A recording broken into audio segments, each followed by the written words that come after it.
Hi friends, ನಮಸ್ಕಾರ. Welcome back to Shweta Nalpaka. ಇವತ್ತಿನ ವಿಡಿಯೋದಲ್ಲಿ ಹೊಸ ವರ್ಷದ ಹಬ್ಬ ಯುಗಾದಿಯ ನಂತರ ಮೊದಲನೇ ಬಾಡೂಟ ರೆಸಿಪಿ ಗ್ರೀನ್ ಚಿಕನ್ ಚಾಪ್ಸ್ ಮತ್ತು ಮುದ್ದೆನ ಮಾಡ್ತಾಯಿದ್ದೀನಿ. ಖಾರದ ಪುಡಿನ ಹಾಕಿ ಯಾವ ರೀತಿಯಾಗಿ ನಾವು ಗ್ರೀನ್ ಚಿಕನ್ನ ಮಾಡ್ಕೋಬೋದು ಅಂತ ನಿಮ್ಮ ಜೊತೆಗೆ ಶೇರ್ ಮಾಡ್ತಾಯಿದ್ದೀನಿ. ಬನ್ನಿ ತಡ ಮಾಡದೆ ವಿಡಿಯೋನ ಶುರು ಮಾಡೋಣ. ಮೊದಲಿಗೆ ಒಂದು ಮಣ್ಣಿನ ಪಾತ್ರೆಯಲ್ಲಿ ನಾನು ಮೊದಲಿಗೆ ಸ್ವಲ್ಪ ಒಣ ಕೊಬ್ಬರಿನ ಹಾಕಿ ಹುರ್ಕೊತಾ ಇದ್ದೀನಿ. ಹಾಗೆ ಅದಕ್ಕೆ ಸ್ವಲ್ಪ ಚಕ್ಕೆ, ಲವಂಗ, ಮೆಣಸು, ಹಾಗೆ ಒಂದು ಏಲಕ್ಕಿನ ಹಾಕಿಬಿಟ್ಟು ಚೆನ್ನಾಗಿ ಇದನ್ನು ಹುರ್ಕೋಬೇಕಾಗತ್ತೆ. ಆಮೇಲೆ ಇದಕ್ಕೆ 4ರಷ್ಟು ಕೆಂಪು ಒಣಮೆಣಸಿನ್ಕಾಯಿನ ಹಾಕ್ತಾಯಿದ್ದೀನಿ. ನೀವು ಜಾಸ್ತಿ ಕ್ವಾಂಟಿಟಿಲಿ ಮಾಡೋದಾದರೆ ಇದನ್ನು ಸಪ್ರೇಟಾಗಿಯೇ ಪೌಡರ್ ಮಾಡ್ಕೋಬೋದು. ನಾನ್ ವೆಜ್ ಮಾಡುವಾಗ ಇದು ಯೂಸ್ ಆಗ್ಬೋದು. ಹೊರಗಡೆಯಿಂದ ಗರಂ ಮಸಾಲೆ ಹಾಕೋಬದಲು ಈ ರೀತಿಯಾಗಿ ನಾವು ಮನೆಯಲ್ಲಿ ಸಿಂಪಲ್ಲಾಗಿ ಕಡಿಮೆ ಸಾಮಗ್ರಿಯಲ್ಲಿ ಮಸಾಲೆ ಮಾಡಿಕೊಂಡು ಕೂಡ ನಾವು ನಾನ್ ವೆಜ್ಗೆ ಬಳಸ್ಕೋಬೋದು. ಇವಾಗ ಗ್ಯಾಸ್ ಆಫ್ ಮಾಡಿಬಿಟ್ಟು ಇದನ್ನು ಒಂದು ಮಿಕ್ಸಿ ಜಾರ್ಗೆ ಹಾಕ್ತಾಯಿದ್ದೀನಿ. ನಾನಿಲ್ಲಿ ಕಡಿಮೆ ಪ್ರಮಾಣದಲ್ಲಿ ಮಾಡ್ತಾ ಇರೋದ್ರಿಂದ ಇದರಲ್ಲಿನೇ ಶುಂಠಿ ಮತ್ತು ಬೆಳ್ಳುಳ್ಳಿ, ಹಾಗೆ ಕೊತ್ತಂಬರಿ ಮತ್ತು ಪುದೀನ ಸೊಪ್ಪನ್ನು ಹಾಕಿ ಇದನ್ನು ರುಬ್ಕೋತಾ ಇದ್ದೀನಿ.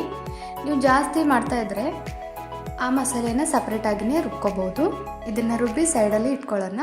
ಇವಾಗ ಅದೇ ಪಾತ್ರೆಗೆ 4ರಿಂದ 5 ಚಮಚದಷ್ಟು ಎಣ್ಣೆನ ಹಾಕಿ ಒಂದು ದಪ್ಪ ಸೈಜಿನ ಈರುಳ್ಳಿನ ನಾನಿಲ್ಲಿ ಹಾಕ್ತಾಯಿದ್ದೀನಿ.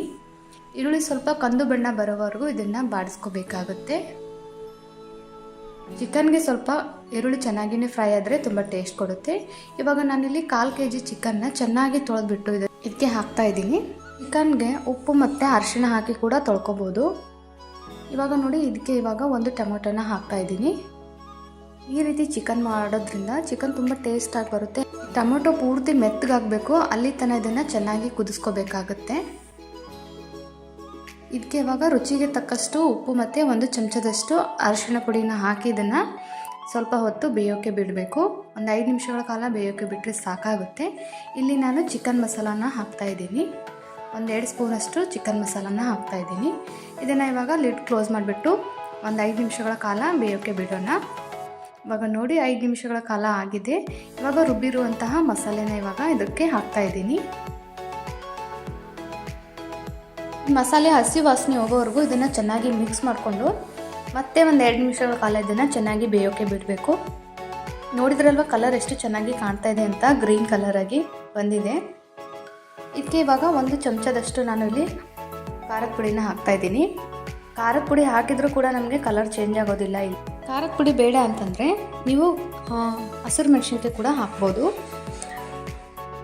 ಇವಾಗ ನೋಡ್ಬೋದು, ಖಾರ ಹಾಕಿದರೂ ಕೂಡ ಕಲರ್ ಚೇಂಜ್ ಆಗಿಲ್ಲ. ಇವಾಗ ನನಗೆ ಸ್ವಲ್ಪ ಖಾರ ಕಡಿಮೆ ಅನ್ನಿಸ್ತು, ಹಾಗಾಗಿ ಮತ್ತೆ 1 ಚಮಚದಷ್ಟು ಖಾರನ ಹಾಕ್ತಾಯಿದ್ದೀನಿ. ಖಾರ ಹಾಕಿದ ಮೇಲೆ ಒಂದು ಮಿಕ್ಸ್ ಕೊಡಿ ಸಾಕು. ಆಮೇಲೆ ಒಂದು 2 ನಿಮಿಷಗಳ ಕಾಲ ಇದನ್ನು ಬೇಯೋಕ್ಕೆ ಬಿಡೋಣ. ಚಿಕನ್ ಜಾಸ್ತಿ ಹೊತ್ತು ಬೇಯಿಸಿದ್ರು ಚೆನ್ನಾಗಿ ಅನಿಸಲ್ಲ.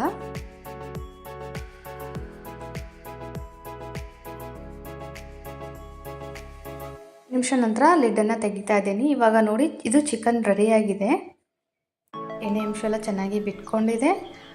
ನೋಡ್ಬೋದು ಎಷ್ಟು ಚೆನ್ನಾಗಿ ಗಟ್ಟಿಯಾಗಿ ಗ್ರೇವಿ ರೆಡಿಯಾಗಿದೆ ಅಂತ. ಇದು ಮಾಡೋದು ತುಂಬ ಸುಲಭ, ನೀವು ನೋಡಿದ ಹಾಗೆಯೇ. ಮೇಲೆ ಇವಾಗ ಸ್ವಲ್ಪ ಕೊತ್ತಂಬರಿ ಸೊಪ್ಪನ್ನು ನಾನಿಲ್ಲಿ ಹಾಕ್ತಾಯಿದ್ದೀನಿ. ಹಾಕಿ ಇನ್ನೊಂದು ಸ್ವಲ್ಪ ಮಿಕ್ಸ್ ಮಾಡ್ಕೊಳ್ಳಿ. ಇದನ್ನು ಮುದ್ದೆ ಜೊತೆಗೆ, ಚಪಾತಿ, ರೊಟ್ಟಿ ಜೊತೆಗೆ, ಹಾಗೆ ಪರೋಟ ಜೊತೆಗೆ ಕೂಡ ತಿನ್ಬೋದು. ತುಂಬ ಚೆನ್ನಾಗಿರುತ್ತೆ, ತುಂಬ ಸುಲಭ.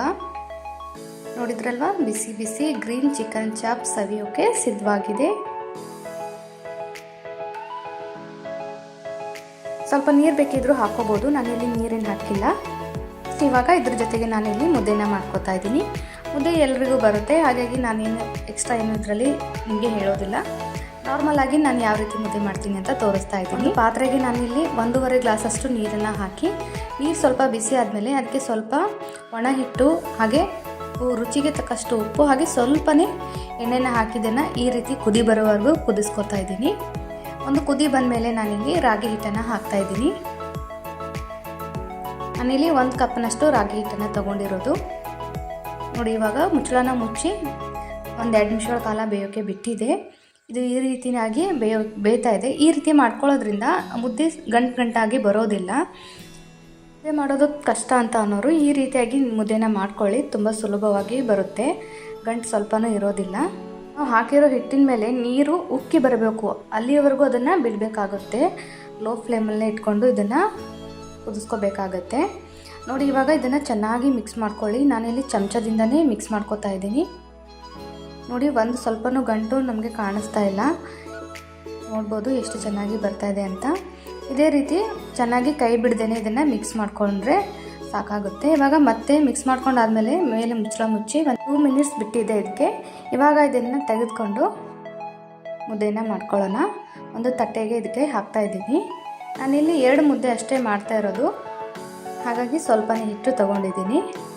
ಕೈಗೆ ಇವಾಗ ಸ್ವಲ್ಪ ನೀರನ್ನು ಹಚ್ಕೊಂಡು ಈ ರೀತಿ ನೋಡಿ, ನಿಮ್ಗೆ ಎಲ್ಲಾದರೂ ಗಂಟು ಅಂತ ಕಾಣಿಸಿದ್ರೆ ಅಥವಾ ಹಸಿ ಹಿಟ್ಟು ಕಾಣಿದ್ರೆ ಹಚ್ಕೊಂಡು ಒಡ್ಕೊಳ್ಳಿ, ಸಾಕಾಗುತ್ತೆ. ಇದರಲ್ಲಿ ನಾನು 2 ಮುದ್ದೆನ ಮಾಡ್ಕೊತಾ ಇದ್ದೀನಿ. ಕೈಗೆ ಎಣ್ಣೆ ಅಥವಾ ತುಪ್ಪನ ಹಚ್ಕೊಂಡು ಮುದ್ದೆನ ಮಾಡ್ಕೊಳ್ಳಿ. ನಾನಿಲ್ಲಿ ಇಷ್ಟು ಹಿಟ್ಟನ್ನು ತಗೊಂಡು ಮುದ್ದೆನ ಮಾಡ್ತಾ ಇದ್ದೀನಿ. ಮುದ್ದೆ ಮಾಡೋದು ತುಂಬ ಸುಲಭ ಸ್ನೇಹಿತರೆ. ನಾನು ಕೂಡ ಒಂದೇ ಸಲಕ್ಕೆ ಮುದ್ದೆನ ಮಾಡೋದು ಕಲ್ತಿರೋದು. ನಮ್ಮ ಸೈಡೆಲ್ಲ ರೊಟ್ಟಿನೇ ಮಾಡೋದು, ಹಾಗಾಗಿ ನನಗೆ ಮುದ್ದೆ ಮಾಡೋದು ಕಷ್ಟ ಅಂತ ಏನೂ ಅನಿಸಲಿಲ್ಲ.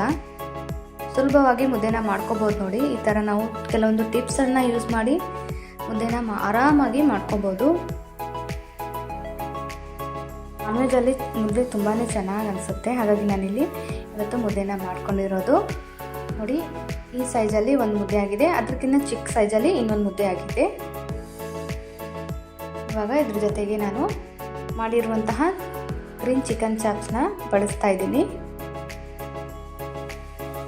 ಈ ರೆಸಿಪಿ ನಿಮಗೆ ಇಷ್ಟವಾಗಿದೆ ಅಂತ ಭಾವಿಸ್ತೀನಿ ಸ್ನೇಹಿತರೆ. ಇಷ್ಟವಾದರೆ ಲೈಕ್ ಮಾಡಿ, ಶೇರ್ ಮಾಡಿ, ಹಾಗೆ ಸಬ್ಸ್ಕ್ರೈಬ್ ಮಾಡ್ಕೊಳ್ಳೋದನ್ನು ಮರಿಬೇಡಿ. ಪ್ಲೀಸ್ ಸಪೋರ್ಟ್ ಮಾಡಿ, ಸಬ್ಸ್ಕ್ರೈಬ್ ಮಾಡಿ. ವಿಡಿಯೋ ನೋಡಿದ್ದಕ್ಕಾಗಿ ಎಲ್ಲರಿಗೂ ಧನ್ಯವಾದಗಳು. ನಮಸ್ಕಾರ.